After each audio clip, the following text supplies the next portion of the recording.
when you have been working so long with people and you've been revered, you have been appreciated when you are at work, and suddenly when that gets cut, you're like, well, nobody values me anymore, right? Well, or even I've heard from people who are on the other side, non-impacted, that they wanted to reach out, but they were hesitant. They were probably they are dealing with their own emotions, like you said, right? They are unsure if they should reach out. They don't know what is the right thing to do. Should they reach out or not? Any message for them? Any sort of you know what do you think? How can they deal with it? Because they have been working, they probably respect or they appreciate if it's their junior, if there is their report, if they appreciate someone who's their senior, but then they are hesitant now because they don't know how to reach out and bring that closure. How do you think they can uh, cross that bar, that friction? Well, I think, Mridul, every crisis is pregnant with opportunity. So, because this is crisis, and because now there is a certain amount of awkwardness, there is a certain amount of ambiguity, there is a certain amount of adversity.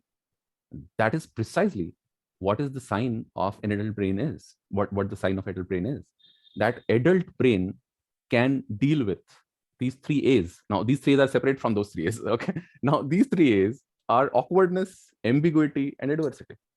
So now just imagine if you are a junior. So I think you have now three A's. One is awareness, attunement, adaptability, and second is awkwardness, ambiguity, and adversity.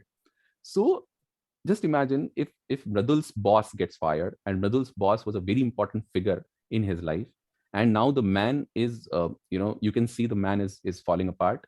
You can see that the man who always was an inspiration, who always was a sign of strength, you suddenly realize, Mradul, that even God has feet of clay. And then you realize, oh, now I can do something for him, but I cannot really cross that, that notional gap that was always there of looking up to that man. Now just imagine, how does it make you feel? It makes you feel awkward. Correct. It makes you feel a lot of ambiguity inside. So what do you do now? Well, nothing. You face that awkwardness and ambiguity and reach out. And when you reach out now, you don't reach out when the awkwardness ends. You don't reach out when the ambiguity ends. When you reach out, the awkwardness ends, the ambiguity ends. And that's where it is important for almost everyone to realize that such extraordinary circumstances should inspire in you that one leap that you have not taken for all these years, that you have never thought about.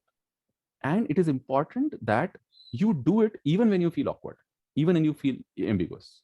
So, all you people who are listening to this podcast of Mridul, please realize, at the end of the day, the person might feel bad, but the person will feel valued, unless, of course, you choose very wrong words to convey your sentiment, which I don't think people would.